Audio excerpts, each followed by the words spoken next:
विज्ञान एवं इंजीनियरिंग।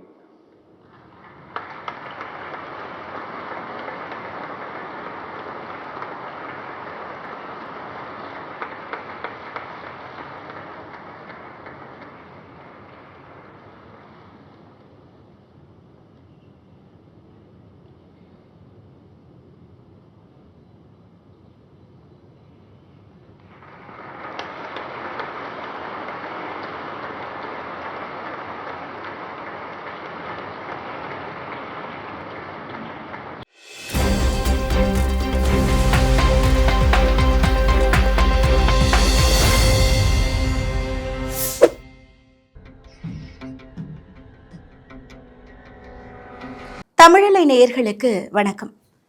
கோவை தமிழ்நாடு வேளாண் பல்கலைக்கழகத்தோட முன்னாள் துணைவேந்தர், விவசாய கழிவுகள்ல இருந்து எப்படி இயற்கை எரிவாயுவையும் எரிசக்தியையும் தயாரிக்கலான்னு உலகத்துக்கே சொல்லிக் கொடுத்த அறிவியல் அறிஞர், பத்மஸ்ரீ விருது வாங்கியிருக்கக்கூடிய நம்முடைய மண்ணின் மைந்தர் பேராசிரியர் கே ராமசாமி அவர்கள் நம்மோட இருக்கிறாரு. அவரோட தொடர்ந்து பேசலாம். வணக்கம் சார். வணக்கம் சார். மத்திய அரசு உங்களுக்கு பத்மஸ்ரீ விருது கொடுத்து கௌரவிச்சிருக்கிறாங்க. இந்த விருது வாங்கும் போது உங்களுடைய அந்த முதல் உணர்வு எப்படி இருந்துச்சு சார்? அந்த தருணத்தில் நீங்கள் எப்படி ஃபீல் பண்ணீங்க?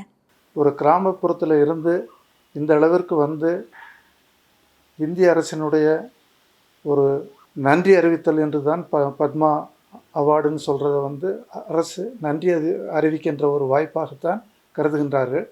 இருந்தாலும் கூட நான் ஒரு கிராமத்தில் பிறந்து என்னுடைய தாய் தந்தையர்களுடைய வழிகாட்டுதலில் வளர்ந்து மூதறிவியல் படிக்கின்ற வரை உழவை செய்து வளர்ந்து வந்ததால் உழவர்களுக்கும் என்னோடு இணைந்து பணியாற்றிய ஆசிரிய பெருமக்களுக்கும் மாணாக்கியர்களுக்கும், ஏனென்றால் தனி மனிதனாக எதையுமே சாதிக்க முடியாது, நம்மை ஏற்று உழவு தொழிலை செயல்படுத்துகின்ற வகையில் விஞ்ஞானத்தை புகுத்தியதற்கு ஏற்று உதவிய வேளாண் பெருமக்களுக்கும் உரிய பரிசாகத்தான் இதை நான் நினைத்தேன்.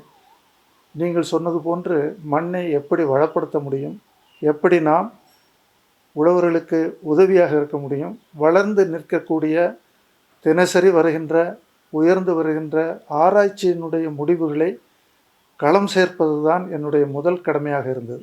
சார், நீங்கள் திருவாரூர் அறந்தாங்கியில் கிராமப்புற பள்ளிகளில் படிச்சிங்க. இப்போது பத்மஸ்ரீ விருது வாங்கியிருக்கிறீங்க. உங்களுடைய ஆரம்ப கால வாழ்க்கை எப்படி இருந்தது சார்? இப்போவும் அந்த நினைவுகளை நினச்சி பார்க்குறீங்களா? நிச்சயமாக அதை நினச்சி பார்க்குறேன். ஏன்னு பார்த்தீங்கன்னா, சிறு குழந்தைகளை அதிகமாக குறும்பு செய்யக்கூடியவர்களாக இருந்த காரணத்தினால் விடுதியில் தங்கி படிக்க வைத்தால்தான் இவன் படிப்பான் என்று என்னுடைய பெற்றோர்கள் நினைத்து திருவாரூரிலே கொண்டு போய் சேர்த்தார்கள். திருவாரூரில் வேலுடையார் உயர்நிலைப்பள்ளி என்று ஒன்று இருக்கிறது. அங்குதான் உண்டு உறைவிட பள்ளியாக இருந்தது. அங்கு நான் என்னுடைய வளர்ச்சியில் முக்கிய உந்துதலாக கற்றுக்கொண்டது தியாகராஜர் கோயிலுக்கு எடுத்து சென்று எங்களுக்கெல்லாம் சிவபுராணத்தை முதலிலே படித்துவிட்டுத்தான் காலை உணவாக இருந்தாலும் மதிய உணவாக இருந்தாலும் இரவு உணவாக இருந்தாலும் எங்களுக்கு ஒரு மனிதனை உருவாக்குகின்ற பாங்கை அந்த கல்விக்கூடம் எங்களுக்கு செய்து கொடுத்தது. அது மட்டுமல்ல, நம்முடைய எல்லா பணிகளையும் நாமே செய்து கொள்ள வேண்டும் என்பதற்கான வளர்ச்சியையும் அங்கே கற்றுக்கொண்டேன். உதாரணமாக, காலையில் எழுந்தவுடன் திங்கள் செவ்வாய் புதன் வியாழன் என்று இருக்கக்கூடிய விடுதி மாணவர்களை பிரித்து விடுவார்கள். ஒரு நாள் குளிக்கக்கூடிய எல்லோருக்கும் தண்ணீர் பகிர்ந்து கொடுக்க வேண்டும், ஒரு நாள் உணவு படைக்க வேண்டும், பரிமாற வேண்டும், வெளியிலே கூட்டி சுத்தம் செய்ய வேண்டும். ஆக இந்த தொழில்கள் எல்லாவற்றையும் ஒரு நாள் உடைகளை துவைத்து பதப்படுத்தி கொள்ள வேண்டும் என்கின்ற பாங்கை எங்களுக்கு சொல்லிக் கொடுத்தது அந்த வேலுடையார் உயர்நிலை பள்ளி தான். அதே போன்று என்னுடைய கிராமத்திலே நான் மூதறிவியல் படிக்கின்ற வரை முன்னேறி ஏர் ஓட்டுகின்ற பணியை செய்து வந்திருக்கின்றேன். ஆதலால் மண்ணை பற்றியும் மனிதர்களை பற்றியும் நாம் எப்படி நாம் வளர்ந்து கொள்ள வேண்டும், எப்படி நமக்காக இந்த உழவர்கள் உழைக்கின்றார்கள், 3 நேரம் சோறு கொடுக்கக்கூடிய இந்த உழவர்கள் 24 மணி நேரமும் உயிர்ப்போடு இருக்கிறார்கள் என்று சொன்னால், காலையில் எழுந்து உழவு தொழில் பண்ணி விவசாயத்தை பார்த்து பால் மாடுகளுக்கும் உழவு மாடுகளுக்கும் உணவளித்துவிட்டு இரவு உணவை கொடுத்துவிட்டு தூங்காமல் கன்று கத்துகிறதா என்று பார்க்கக்கூடிய ஒரு காலகட்டத்தில் வளர்ந்த ஒரு காரணத்தால் இன்றைக்கு இருப்பது போல் பால் பாக்கெட்டுகள் இல்லாத ஒரு காலம், அரிசிகள் மூட்டைகளாக வருவதில்லை, எல்லாமே நாமே தயாரித்து நாமே பயன்படுத்தி கொள்ள வேண்டிய காலகட்டத்தில் இருந்தது. அங்குதான் உங்களுக்கு மாட்டுக்கு வேண்டிய உணவும் கிடைத்தது, மனிதனுக்கு வேண்டிய உணவும் கிடைத்தது, பால் மாடுகளுக்கு வேண்டிய களைப்பயிர்களையும் வளர்ப்பு பயிர்களையும் நாம் பச்சை உணவாக அவர்களுக்கு கொடுத்து அதிகமாக முழு நாளும் உழைக்கின்ற பாங்கை நாம் கற்றுக்கொண்டோம். பள்ளிகளுக்கு செல்லுகின்ற பொழுது கூட தென்னங்கன்றுகளுக்கும் மரங்களுக்கும் தண்ணீர் ஊற்றிவிட்டுத்தான் நாம் பள்ளிக்கு செல்ல முடியும். அப்படிப்பட்ட ஒரு காலகட்டம். ஆதலால் இந்த இரண்டையும் என்னால் எந்த காலத்திலும் மறைக்கவோ மறுக்கவோ முடியாத ஒரு நிலையில் இருந்திருக்கிறேன். ஆக காலை எழுந்தவுடன் என் கண்முன் நிற்பது என்னுடைய கிராமமும் நான் படித்த பள்ளிகளும் கல்லூரிகளும் தான். நீங்கள் காலேஜில் படித்த காலத்தில் நிறைய துறைகள்லாம் இருந்திருக்கும். ஆனால் குறிப்பாக இந்த அனோரோபிக் நுண்ணுயிரியல் இந்த துறையை தேர்ந்தெடுக்கணும்னு உங்களுக்கு ஏன் தோணுச்சு சார்? அதாவது நான் ஆரம்ப கல்வியை நம்முடைய தமிழ்நாட்டில் படிச்சிருந்தாலும் எனக்கு 1970 ஒரு பணியை தமிழ்நாடு வேளாண் பல்கலைக்கழகத்தில் பணியாற்றுவதற்கு ஒரு வாய்ப்பை கொடுத்தார்கள். அன்று இருந்த பேராசிரியர்களும் துணைவேந்தரும் எனக்கு மூதறிவியலுக்கும் முதுநிலை ஆராய்ச்சிக்கும் வழிவகுக்கின்ற வகையில் பெல்ஜியம் செல்வதற்கு எனக்கு ஒரு வாய்ப்பை கொடுத்தார்கள்.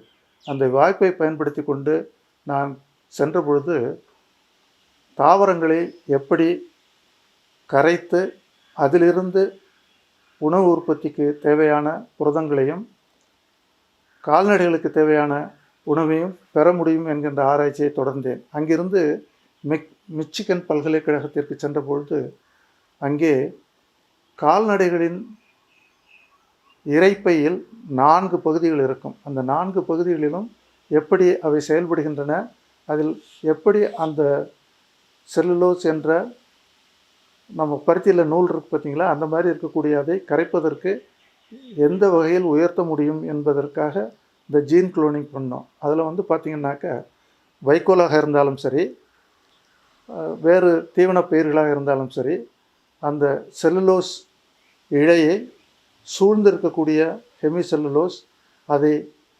பாதுகாக்கின்ற லிக்னின் என்ற ஒரு மாலிகுல், இது எல்லாமே இருந்ததுனால இது 3ஐயும் சிதைக்கக்கூடிய வகையில் புரத கிரியா ஊக்கிகளை பயன்படுத்தி நம்மால் என்ன செய்ய முடியும். ஏன்னா விவசாயத்தில் நம்ம விட கால்நடைகளினுடைய பங்கு அதிகம். நிறைய நேரத்தில் பார்த்திங்கனாக்கா இந்த கோடை காலத்தில் அதுக்கு உணவளிக்கிறது ரொம்ப சிரமமாக இருந்தது. அங்கெல்லாம் என்ன பண்ணுறாங்கன்னாக்கா சைலோஸ்ன்னு சொல்லிட்டு ஒரு காலத்தில் உற்பத்தி செய்து அதை பதப்படுத்தி வைத்துக் கொள்கிறார்கள். ஆனால் நம்ம இங்கே என்ன பண்ணியிருக்கோம்னா வெயிலில் காய போட்டு வைக்கோல் போராக வைத்து அதிலிருந்து தான் நம்ம கொடுக்குறோம். ஆனால் அதை முழு அளவு ஜீரணிக்கிறதா அப்படின்னு பார்த்தா இல்லை. அந்த ஜீரணத்தை அதிகப்படுத்துவதற்கு இது முக்கியம். அந்த வகையில் நான் அறிவியலில் ஓரளவு உணர்ந்து கொண்டு பயிற்சி பெற்று கோவை வந்தபொழுது இங்கே எனக்கு கொடுக்கப்பட்ட பணி காளான் உற்பத்தி. ஏன்னா அதை அன்றைக்கு இருந்த துணைவேந்தர் என்ன பண்ணார்னா, மாட்டுக்கு போடுற வைக்கோலை நம்ம முதல்ல வேறு ஏதாவது ஒரு உணவுப் பொருளுக்கு எடுத்துக்கிட்டு திரும்ப மாட்டுக்கு போட்டோம்னா அதுக்கு கொஞ்சம் புரதம் அதிகமாகவும் இருக்கும், அதுக்கு தேவையான உணவும் கிடைக்கும் அப்படின்னு நினச்சி அந்த காளான் உற்பத்தியில் தான் எனக்கு முதல்ல ஒரு வாய்ப்பு கொடுத்தாங்க. அதில் இருந்த வெற்றியை பார்த்து விட்டு ஏன் பயோகேஸுக்கு போனீங்க அப்படின்னு நீங்கள் கேட்குறீங்க.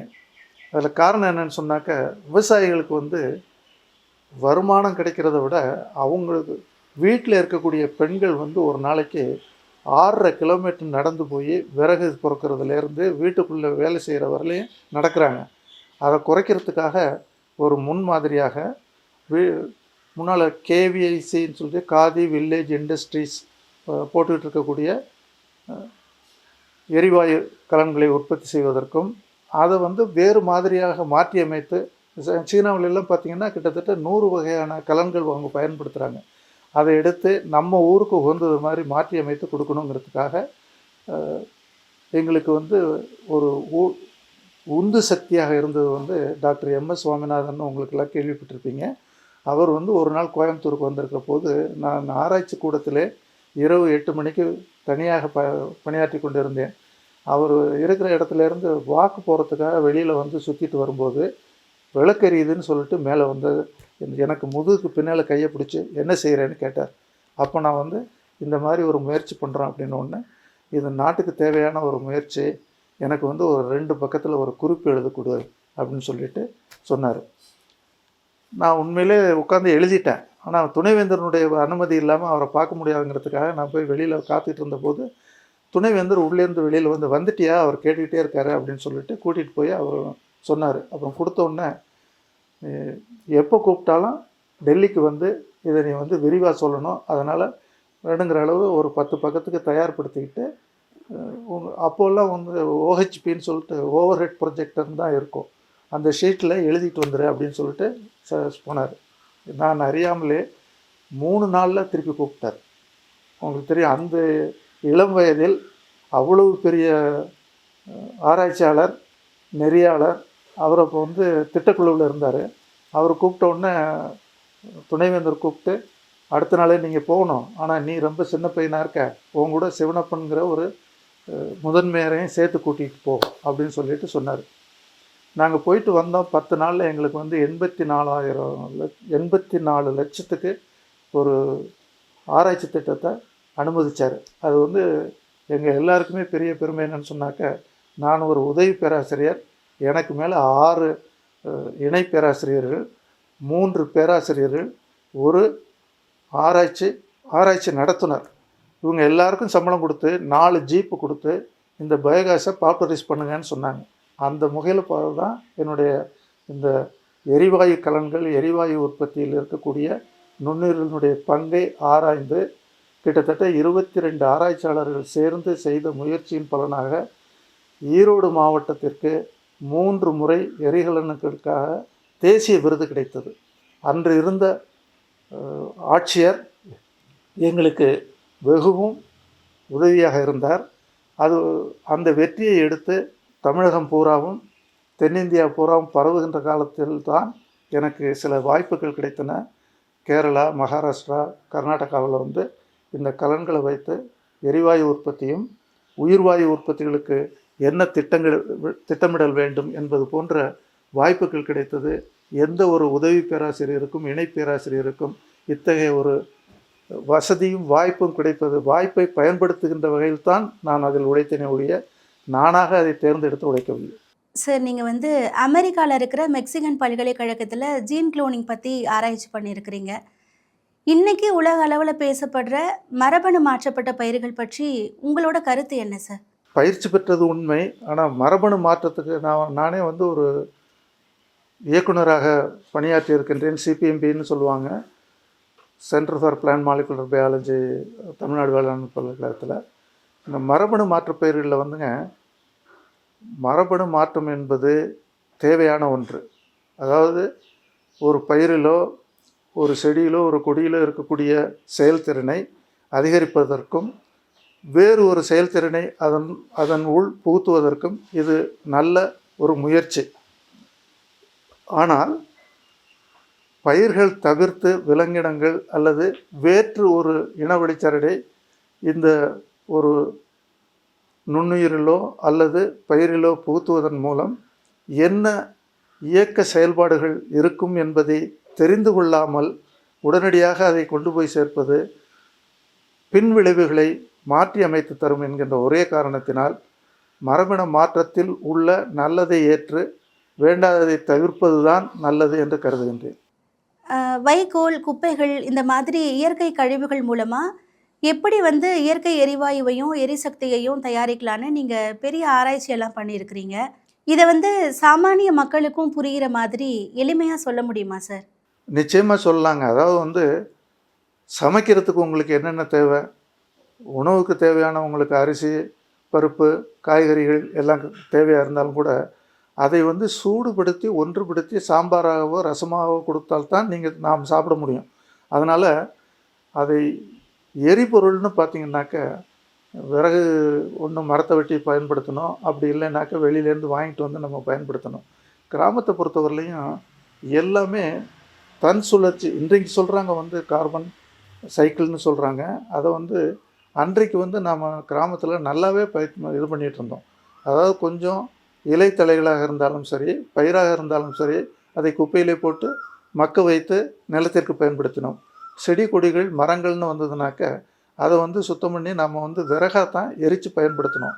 அன்றைக்கு தேவை உங்களுக்கு நெல்லை அவிச்சு அரிசாக்கணும்.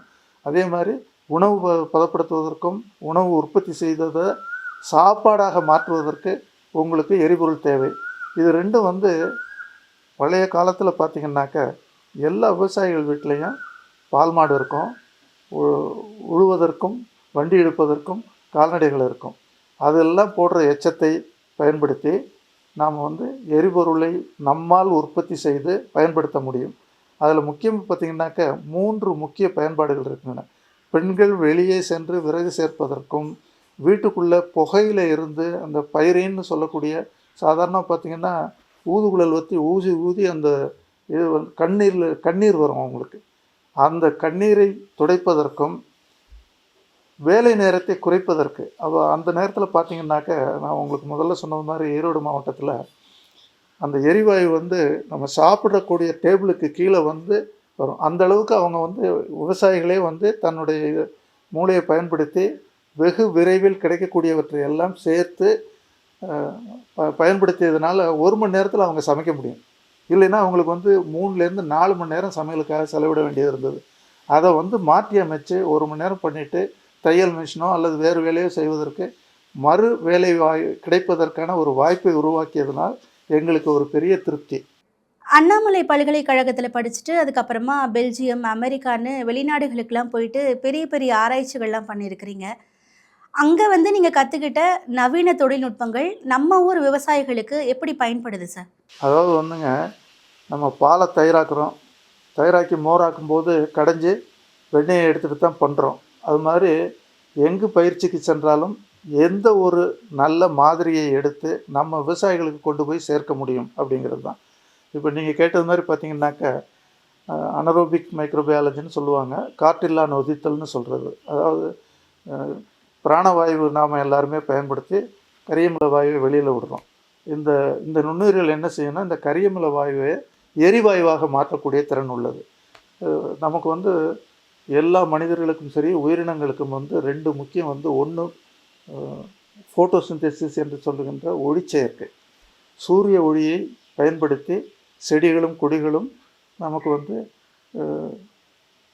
உணவாக படைப்பதற்கு காய், கறி, பழம், நெல், அரிசி, கோதுமை அப்படின்னு நமக்கு கிடைக்குது. இன்னொரு பக்கம் பார்த்திங்கனாக்க இது ஒரு பகுதி தான். நம்மாழ்வார் சொல்கிறது மாதிரி அடி மண்ணுக்கு, நடு மாட்டுக்கு, நுனி நமக்கு சாப்பிட்றதுக்கு அப்படின்னு சொல்கிறது மாதிரி இந்த அடி மண்ணுக்குன்னு சொல்கிறாங்க பார்த்தீங்களா, அதுவும் இந்த மாட்டுக்குன்னு சொல்லிட்டு 2வது நடு மாட்டுக்கு சொல்கிறாங்க பார்த்தீங்களா, இது 2லேயுமே வந்து சிதைவு இருக்கிறது. சிதைத்துத்தான் அதை உணவாக அதை ஏற்றுக்கொள்கின்றன. அதனால் இந்த காற்றில்லா நோயத்தில் இருக்கக்கூடிய நுண்ணுயிர்கள் இதை அதிவேகமாக செய்கின்றன. சாதாரணமாக காற்றோடு நொதிக்க வச்சோம்னு சொன்னோம்னா அதை விட காற்றில்லா நோயத்தில் வந்து 100 மடங்கு அதிகமான செயல்பாடுகள் இருக்கும். இது வந்து சாதாரணமாக பார்த்திங்கனாக்கா பழைய காலத்தில் இலை உரம்னு சொல்லிட்டு வெளியில் இருக்க செடி, மரம், கொடியிலேருந்து எடுத்துகிட்டு வந்து வயலில் போட்டு நீர் பாய்ச்சி நொதிக்க வைப்பாங்க. அது உழுத உடனே என்ன ஆகும்னு சொன்னாக்க அப்படியே அது மண்ணோடு கலந்து தெளிவாக வந்து அது வந்து சாதாரணமாக வந்து நீங்கள் காற்றோடு சேர்த்து பண்ணோம்னாக்க உங்களுக்கு 1 மாதம் 30 நாள் வரலையும் அது சிதைவில் செயல்படும். ஆனால் இந்த காற்றில்லா நோயத்தில் செய்கின்ற பொழுது 10 நாளில் அது வந்து கரைக்கப்பட்டு மண்ணோடு சேர்ந்து நம்ம வந்து 15ஆம் நாளே நடவு செய்வதற்கு சரியாக இருக்கும். இதில் பார்த்திங்கன்னா நான் தமிழ்நாட்டில் குறுவை சம்பான்னு சொல்லிட்டு குறுவை பருவத்தில் வந்து குறைந்த வயதுடைய 90லேருந்து 100 நாளுக்குள் உள்ள பயிர்களை நம்ம பயிரிடுறோம். அதை தாழடின்னு ஒரு சொல்லுவாங்க. இந்த குறுவை பயிரிட்டதுக்கு அப்புறம் அறுவடைக்கு கீழே இருக்கக்கூடிய அந்த தட்டையை மண்ணுக்குள்ளே செலுத்திட்டு 15லேருந்து 20 நாளில் வந்து சம்பா நடுற ஒரு பக்குவம் வரும். அதனால் இந்த காலத்தை நம்ம குறைக்கணும்னு சொன்னாக்க அத்தகைய நுண்ணுயிர்களை தான் பயன்படுத்த முடியும்.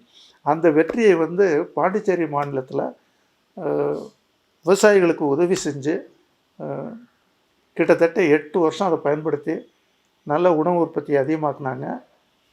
மொத்தமாக நம்ம வந்து சாதாரணமாக ஜனவரி பிப்ரவரியில் வந்து சம்பா அறுவடை வருகின்ற பொழுது உங்களுக்கு வந்து மழை இல்லாமல் சில நேரத்தில் ஈரம் இல்லாமல் காஞ்சிரும். அதை குறைக்கிறதுக்காக இந்த மாதிரி முயற்சி பண்ணும்போது உங்களுக்கு டிசம்பர்லேயே வந்து கிறிஸ்மஸ்க்கு முன்னாலே அறுவடை ஆகிடும். நல்ல நீர் பற்றாக்குறை இல்லாத ஒரு வகை இருந்தது.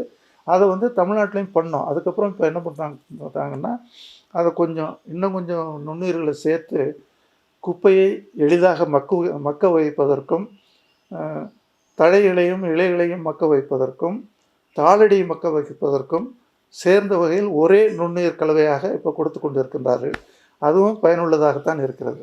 ஆகவே இயற்கையில் கிடைக்கக்கூடிய எச்சம் என்று சொல்லக்கூடிய இலை தழை கொடிகள் வைக்கோல்களை நாம் பதப்படுத்தி சிதைத்து உணவாக்கி நுண்ணுயிர்களுக்கு கொடுக்கின்ற பொழுது உர அளவும் குறைகின்றது, விரைவாகவும் பயிர் வளர்கிறது, பயிர் வளர்ச்சி காலகட்டத்தையும் குறைக்க முடியும். கோவை வேளாண் பல்கலைக்கழகத்தில் 1970 வேலைக்கு சேர்ந்தீங்க. கிட்டத்தட்ட 36 வருஷமாக அங்கேயே பேராசிரியராக வேலை பார்த்துருக்கீங்க.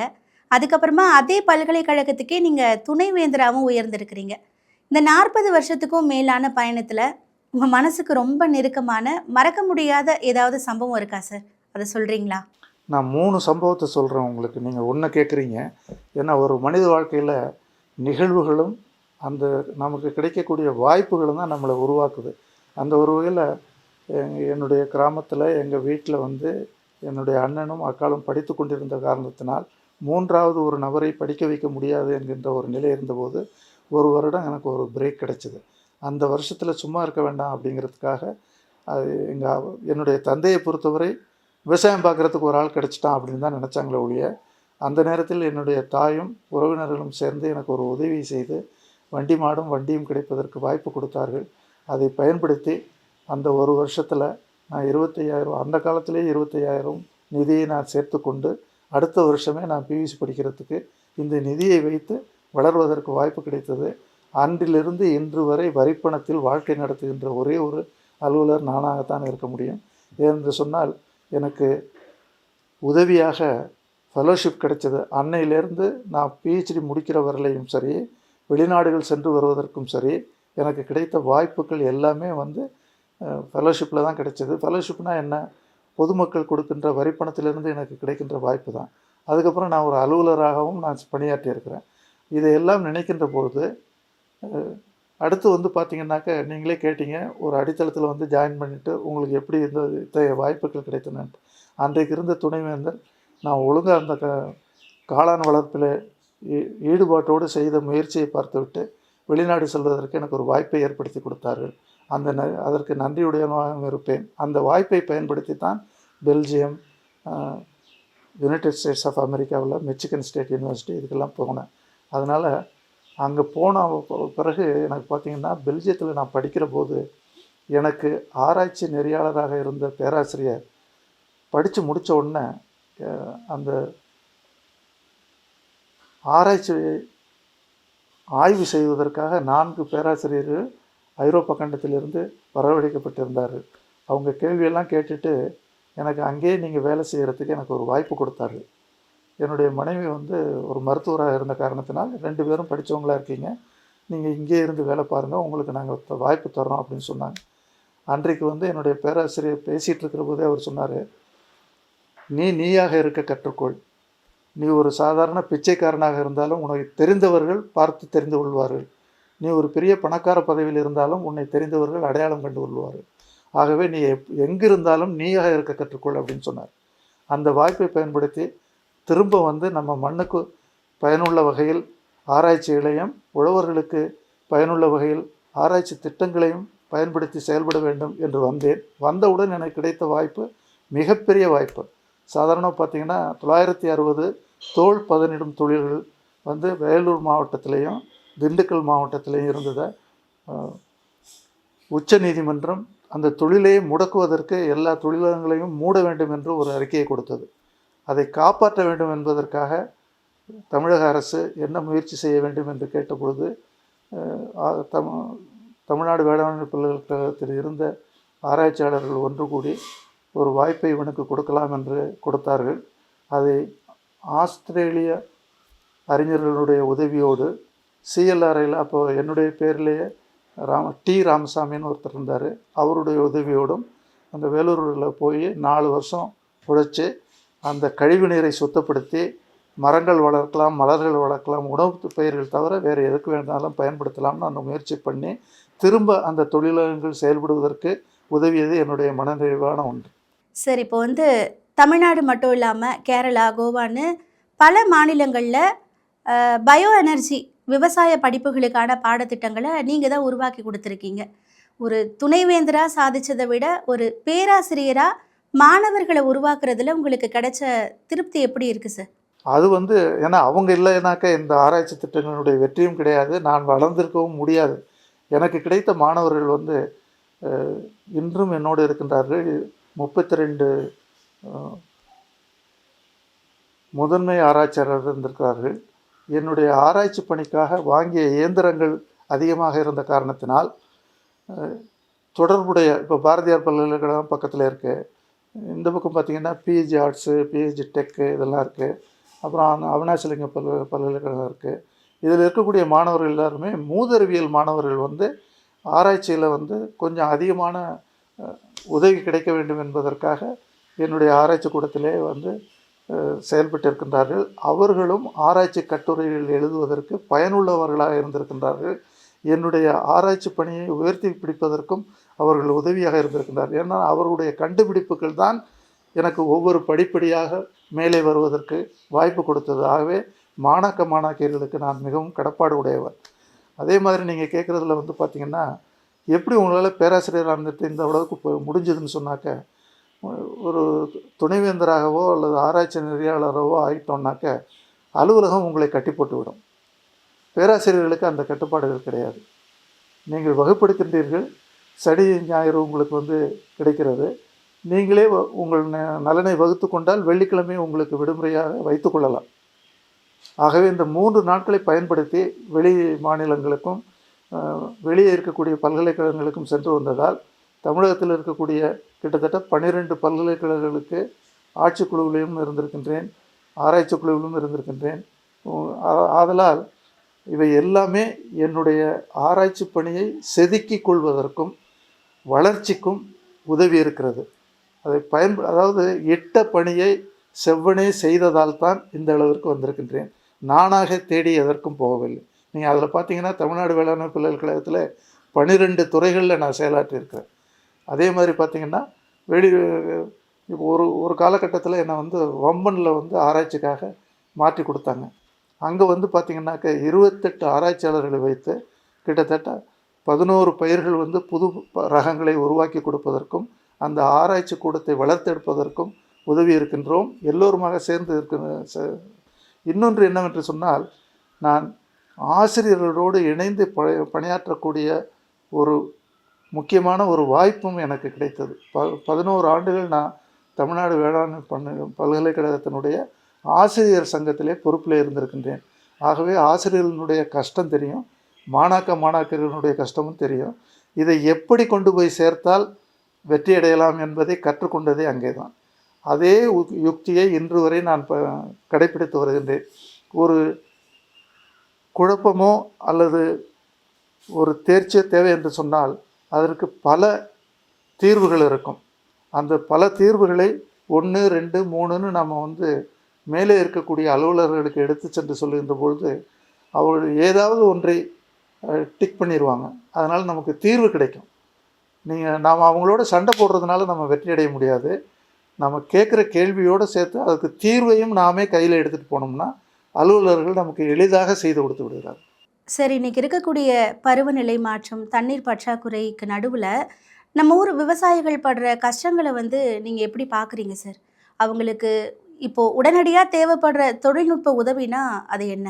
அதாவது டிமாண்ட் ட்ரிவன் ரிசர்ச் அப்படின்னு சொல்லுவாங்க. தேவைக்கு ஏற்ற ஆராய்ச்சிகளை செய்து தான் தீர்வு கொடுக்க முடியும். அதில் பார்த்திங்கனாக்கா ஒன்று வறட்சி, இன்னொன்று வந்து மழை அதிகமாக பெஞ்சு வெள்ளம். இது ரெண்டுக்கும் வந்து தீர்வு காணணுங்கிறதுக்கு வந்து பல முயற்சிகள் நடந்து கொண்டு இருக்கின்றன. இதுக்கு வந்து மூல காரணத்தை பார்த்திங்கனாக்கா ஊடக நண்பர்கள் எல்லாருமே வந்து மெஹ்லனாபிஸ் அப்படின்னு ஒருத்தர் வந்து முதல்ல கல்கட்டாவில் இந்தியன் ஸ்டாட்டிஸ்டிக்கல் ரிசர்ச் இன்ஸ்டியூட்டில் சாம்பிள் சர்வேங்கிற ஒன்றுக்கு கண்டுபிடிச்சார். அதை எங்கே கண்டுபிடிச்சாருன்னு பார்த்தீங்கன்னாக்கா பே ஆஃப் பெங்கால்னு சொல்கிறோன்னா வங்காள விரிகுடா. இந்த வங்காள விரிகுடாவில் வந்து வெப்பநிலை ஏற்ற இறக்கம் இருக்கிறது அப்படின்னு சொல்லிட்டு அதை வந்து கிளைமேட் ஆசிலேஷன்னு சொன்னார். ஏற்ற இறக்க காலநிலை மாற்றம்னு அவர் சொல்லலை, காலநிலை ஏற்ற இறக்கங்கள்னு சொன்னார். அந்த ஏற்ற இறக்கங்கள் இருக்கும்போது தக்கான பீட பூமியில் வெப்பம் அதிகமாகின்ற போது மழை உருவாகி நமக்கு கடலை கடந்து வருது. அன்றைக்கு இருந்த காலகட்டத்தில் உங்களுக்கு வந்து கடலோரம் பூராவுமே வந்து உங்களுக்கு உயர்ந்த பனைமரங்கள் இருந்தன, அப்படி இல்லைன்னா தென்னை மரங்கள் இருந்தன. தென்னை மரத்துக்கு கீழே வந்து உடைமரம் இருந்தது, அதாவது கால்நடைகளுக்கு வேண்டிய காய்கறிகள் அதுலேருந்து கிடைக்கும். அந்த உடைமரத்துக்கு கீழே வந்து தாழம்பூ இருக்கும். அதனால் வந்து அந்த சூரிய ஒளியினுடைய ஒளிச்சேர்க்கையை அதிகமாக்கி ஒரு பயிராலான தடுப்பு சுவர் இருந்தது. இந்த தடுப்பு சுவர் இருந்த ஒரே காரணத்தினால் மழை அதிகமாக நமக்கு கிடைத்தது. மழை நாட்கள் அதிகமாக இருந்தது. இன்றைக்கு வந்து அன்றைக்கி 67 நாள் மழை பெஞ்சது. இன்றைக்கி 32லேருந்து 34 நாள் தான் மழை பெய்யுது. ஆனால் மழை அளவு அதே தான் இருக்குது. 910லேருந்து 970 தான் மில்லிமீட்டர் தான் மழை அளவு இருக்குது. இந்த குறைந்த காலத்தில் நிறைய பெய்கிறதுனால தான் உங்களுக்கு வெள்ளம் வருது. இந்த நிறைய மழையை வந்து குறைந்த காலத்தில் கொட்டிட்டு அப்புறம் வறட்சி வருது. அதனால் நாங்கள் என்ன பண்ணோம்னாக்க இந்த வறட்சியை தாங்கி வளரக்கூடிய பயிர்களையும் நம்ம இப்போ உற்பத்தி பண்ணுறதுக்கு தயாராக இருக்கோம். அதே மாதிரி இந்த வெள்ளத்தை தாங்கி வளரக்கூடிய சில பயிர்களையும் நாம் கண்டறிந்திருக்கின்றோம். இவை பயிர்களோடு மட்டுமல்லாமல் சில நுண்ணுயிரிகள், சில வேதிப்பொருட்களை பயன்படுத்தி அந்த தாக்கத்தை குறைப்பதற்கு வழிவகை இருக்கின்றது. சாதாரணமாக பார்த்திங்கனாக்க நெற்பயிர்கள் மூழ்கி இருந்ததுன்னு வச்சுங்க, 3 நாள் 4 நாள்னு பிரச்சனை இல்லை. அந்த பயிர் திரும்ப வளரணுன்னாக்கா ஆக்சிஜன் வேணும். அந்த ஆக்சிஜனை வந்து பெராக்சி ரேடிக்கல்ஸை உற்பத்தி பண்ணி கொடுக்கக்கூடிய நீரில் மூழ்கி இருந்த பயிர்கள் உயிர் பெற்று வளருவதற்கு ஆக்சிஜன் அதிகமாக வேணும். அதை செய்கிறதுக்கான வேதிப்பொருட்கள் இப்பொழுது இருக்கின்றன, கண்டறிந்திருக்கின்றோம். அதே மாதிரி வந்து வாடுகின்ற பயிரையெல்லாம் பார்க்கின்ற பொழுது வாடினேன்னு சொல்லியிருக்காங்க. அதை பயன்படுத்தி பார்த்திங்கனாக்கா இப்போ வாடிய பயிரை செய்கிறதுக்கு தாவரங்களில் இருக்க இலைகளில் இருக்கக்கூடிய துவாரங்கள் இருக்குது. அந்த துவாரங்களை ஓரளவு சிறிதாக்கி அதிகமாக வந்து வேரிலிருந்து உறிஞ்சுகின்ற நீரை ஆவியாக விடாமல் தடுத்து நிறுத்துகின்ற பொழுது ஒரு 40 நாட்களுக்கு அந்த பயிரை வந்து தண்ணி மழையே இல்லாமல் காப்பதற்கான வழிமுறைகள் இருக்கின்றன. அதற்காக நுண்ணுயிர்கள் உதவியும் இருக்கின்றன. பயிர்களிலிருந்து உற்பத்தி ஆகின்ற வேதிப்பொருளான மெத்தனாலை பயன்படுத்தி வளரக்கூடிய அந்த நுண்ணுயிர்கள் அந்த பயிரை காப்பாற்றுகின்ற திறனை பெற்றிருக்கின்றது. அது தமிழ்நாடு வேளாண்மை பல்கலைக்கழகத்தில் கண்டறியப்பட்ட ஒன்று. அதை இன்றைக்கு இந்தியா முழுதும் பயன்படுத்துகின்றார்கள். இந்தியாவிற்கு மாதிரி நுண்ணுயிராக அதை அடையாளம் கொண்டிருக்கின்றார்கள். அதுவே நமக்கு கிடைத்த மாபெரும் வெற்றி. சார், ஒரு முக்கியமான கேள்வி. ஒரு விஞ்ஞானியோட குடும்பம்னாலே தங்களோட சொந்த நேரங்களை நிறைய தியாகம் செய்ய வேண்டியிருக்கும்னு நினைக்கிறேன். இந்த பத்மஸ்ரீ விருதுக்கு பின்னாடி உங்களுடைய குடும்பத்தோட பங்களிப்பு எப்படி இருந்தது சார்? குடும்பங்கள் சப்போர்ட் கொடுக்காம நீங்கள் யாருமே வர முடியாது. அதாவது வெற்றி அடைகின்ற ஒரு மனிதனுக்கு பின்னால் ஒரு பெண் இருக்கிறாள்னு சொல்லுவாங்க. அந்த மாதிரி எனக்கு வந்து என்னுடைய குடும்பத்தில் இருக்கிறவங்க அவங்க கஷ்டப்பட்டுட்டு எனக்கு வந்து வாய்ப்பு கொடுத்துருக்குறாங்க. நீங்கள் சாதாரண ஒன்றும் இல்லை, வீட்டில் 2 பேர் இருக்கும்போது ஒரு ஆள் டெல்லி போயிட்டு வரணும்னா 3 நாள் ஆகும். அந்த 3 நாள் தனியாக இருக்கணும்ல அவங்க. நானே இப்போ வந்து ஒரு மாதத்துக்கு முன்னால் இயற்கை விவசாயிகளினுடைய மாநாட்டை கோவையில் பண்ணோம். அப்படி பண்ணிவிட்டு வந்த உடனே எனக்கு உடம்பு சரியில்லாமல் போயிடுச்சு. குடும்பத்தில் இருக்கிறவங்க என்னுடைய சன் வந்து வெளிநாட்டிலேருந்து வந்து என் கூட இருந்து உதவி பண்ணாப்புல, என்னுடைய மனைவி கூட இருந்து உதவி பண்ணாங்க. அவங்களே உடம்பு சரியில்லாமல் தான் இருக்காங்க, பண்ணுறாங்க. இதே மாதிரி என்னுடைய பெற்றோர்கள் உதவி பண்ணலைன்னா, நான் உங்கள்கிட்ட சொன்னேன் 11வது வகுப்புலேருந்தே நான் வந்து உதவித்தொகையிலே படிச்சுட்டு வந்ததுனால நான் வீட்டிலேருந்து கிடைக்கலன்னு சொல்லலை. அவங்க ஒவ்வொரு தடவையும் தட்டி கொடுக்கலனாக்கா நான் இவ்வளோ தூரம் வந்திருக்க முடியாது. கிராமத்துலேருந்து விவசாயத்துக்கு ஆள் இல்லாத ஒரு காலத்தில் ஒரு கை கூட கிடைக்கிதுன்னு சொல்லிட்டு விவசாயத்தை பார்ப்பான்னு சொல்லியிருந்தாங்கன்னா நான் வந்திருக்க முடியாது. ஆகையினால குடும்பம்தான் என்னுடைய உயிர். உணவு கொடுத்து வளர்த்தவர்கள் என்னுடைய மாணாக்கர்கள். இவை எல்லாத்தையும் இணைத்து என்னை உயரத்துக்கு கொண்டு வந்தது என்னுடைய குடும்பம் தான். சார், இறுதியாக ஒரு கேள்வி.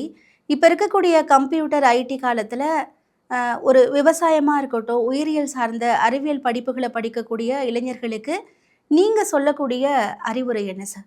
அது தமிழ்நாட்டை பொறுத்தவரைங்க, உன்னையே நீ அறிவாய் அப்படிங்கிறது வந்து ரொம்ப முக்கியம். அதை தெரிஞ்சுக்கிட்டு அதுக்கு மேலே தன்னுடைய ஆர்வத்திற்கு ஏற்ற படிப்பை எடுத்து படிப்பது நல்லது. அப்போ தான் நீங்கள் வந்து பரிமளிக்க முடியும். இல்லைன்னு சொன்னாக்கா அப்பா சொன்னதுக்காக ஒரு படிப்பு, ஃப்ரெண்ட்ஸ் சொல்கிறதுக்காக ஒரு படிப்புன்னு தினசரி மாறுபட்ட சிந்தனையோடு வளர்ந்தோம்னா குழப்பத்தில் தான் போய் முடியும். அதாவது இன்றைக்கு இருக்கிற வந்து விஞ்ஞான வளர்ச்சி வந்து அதீதமானது. ஒன்றும் இல்லை, நீங்கள் கையில் வச்சுருக்கிற கைபேசியை நல்லா யோசிச்சு பாருங்கள். முதல்ல எப்படி இருந்தது, அதுக்கப்புறம் வந்து உங்களுக்கு வந்து தொலைத்தொடர்பு சாதனங்கள் எப்படி வளர்ந்துருக்குது, இன்றைக்கி வீட்டிலே மணமகிழ் சாதனங்கள் எப்படி வளர்ந்துருக்குங்கிறதும் உங்களுக்கு நல்லா தெரியும். அதற்கு அடிப்படையான அறிவியல் எந்த அளவுக்கு வளர்ந்துருக்கிறதோ அந்த அறிவியல் கண்டுபிடிப்புகளை எடுத்து நாம் நமக்கு தேவையான ஒரு படிப்பிலே செல்கின்ற பொழுது சாதாரணமாக ஆங்கிலத்தில் வந்து டூல்ஸ் அண்ட் டெக்னிக்ஸ்னு சொல்லுவாங்க. அதை உயர்ந்த டூல்ஸ் அண்ட் டெக்னிக்ஸை நம்ம தேவைக்கு ஏற்ப பயன்படுத்தி நம்முடைய அறிவையும் வளர்த்து கொண்டு நாம் சம்பாதிக்க வேண்டிய ஒரு தொழிலையும் சேர்த்து இணைத்து நாம் அறிவியலை வளர்த்து கொண்டோமேயானால் நாமும் வெற்றியடையலாம், நாம் சார்ந்த தொழிலும் வெற்றியடையும், சமுதாயத்திற்கும் நாம் உதவ முடியும். அப்படி தான் நம்ம எடுக்கணுமே ஒழிய, இப்போ பார்த்திங்கனாக்க கம்ப்யூட்டர் சயின்ஸ்னாக்க கிட்டத்தட்ட 8000 பேர் ஒரு காலேஜில் போய் சேர்றாங்க. அதில் 21 பிரிவுகள் இருக்குது. அதே தெரியாமல் தான் போய் சேர்றாங்க. அந்த பிரிவுகளில் ஏதாவது ஒன்று இது பண்ணோன்னே 6 மாதம் கழித்து ஏன் இதுக்கு வந்தோன்னு சொல்லிட்டு அந்த குழந்தைங்க மனம் மாறுது. அதுக்கு முக்கியமான காரணம் என்னென்னு பார்த்தீங்கன்னாக்க, ஒரு குழந்தைக்கு மேலே இன்றைக்கி அதிகமாக யாரும் விரும்புகிறதில்ல. அந்த ஒரு குழந்தைக்கு வந்து பெற்றோர்கள் அறிவுரை சொல்கிறாங்க, உதவி பண்ணுறாங்க. அந்த பெற்றோர்களின் பெற்றோர்கள் மொத்தம் 6 பேருக்கு அந்த குழந்தை வந்து கலந்து பேசி எல்லாருக்கும் வந்து தகுந்த சூழலை அமைத்து கொடுக்க வேண்டிய சூழல் இருக்கின்றது. ஆதலால் இன்றைக்கு இருக்கக்கூடிய இளைஞர்களுக்கு பிரச்சனைகள் அதிகம். வெளியில் இருக்கக்கூடிய சூழல் வந்து மாறுபட்ட சூழல். இந்த சூழலில் வந்து அவங்கள ஒருநிலைப்படுத்தி வளர்வதற்கு அவர்கள் தன்னைத்தானே தெரிந்து கொண்டு தன்னுடைய ஆர்வத்தை உறுதி செய்து கொண்டு அதற்கு உகந்த வகையில் இருக்கக்கூடிய பாடத்திட்டங்களை தேர்வு செய்து படிக்கின்ற பொழுது நிச்சயமாக வெற்றியடைவார்கள். அதே போன்று இன்றைக்கு வேளாண்மையில் ஆர்டிஃபிஷியல் இன்டெலிஜென்ஸ் வந்தாச்சு, இன்னோவேஷன் டெக்னாலஜி, கிரியேட்டிவிட்டி, அதே மாதிரி ஐஓடி வந்துருச்சு. எல்லாமே வந்து பயன்படுத்த முடியும். வீட்டில் இருந்தது மாதிரியே கிணத்துலேருந்து தண்ணீர் இறைக்க முடியும், தெளிப்பான்களை ஆன் செஞ்சு கொடுக்க முடியும், நீங்கள் பூத்திருக்குதான்னு பார்க்க முடியும், பழுத்திருக்கான்னு பார்க்க முடியும். இதற்கான உபகரணங்கள் எல்லாம் வந்துருச்சு. ஆக எந்த தொழிலாக இருந்தாலும் அதற்கு கிடைக்கக்கூடிய உயரிய தொழில்நுட்பம் இன்றைக்கு கிடைக்கிறது. அந்த தொழில்நுட்பங்களை பயன்படுத்தி உற்பத்தியை பெருக்கி நம்முடைய வருவாயையும் கூட்டி கொண்டோமேயானால் நிம்மதியான வாழ்வு கிடைக்கும் எல்லோருக்குமே. மிக்க நன்றி சார். ஏன்னா இவ்வளவு நேரமாக நான் கேட்ட கேள்விகளுக்கெல்லாம் ரொம்ப பொறுமையாக உங்களுடைய அனுபவங்கள் எல்லாத்தையுமே சொல்லியிருக்கிறீங்க. உங்களுடைய பொன்னான நேரத்தை எங்களுக்காக கொடுத்துருக்கிறீங்க. நன்றி சார். நன்றி. எனக்கு வாய்ப்பு கொடுத்த தமிழ் அலைக்கு என்னுடைய நன்றியை கூறிக்கொள்ள கடமைப்பட்டுள்ளேன். சுவைஞர்கள் அத்துணை பேருக்கும் என்னுடைய பணிவான வணக்கங்களை உங்கள் பாதக்கமலங்களில் செலுத்த கடமைப்பட்டிருக்கின்றேன். ஓரிரு குறைகள் இருந்தாக நிறைவை எடுத்து அன்னப்பறவை போல் பாலை பருகி நீரை ஒதுக்குங்கள். குறைகள் இருந்தால் சொல்லுங்கள், நாங்களும் திருத்திக் கொள்கின்றோம். நன்றி, வணக்கம்.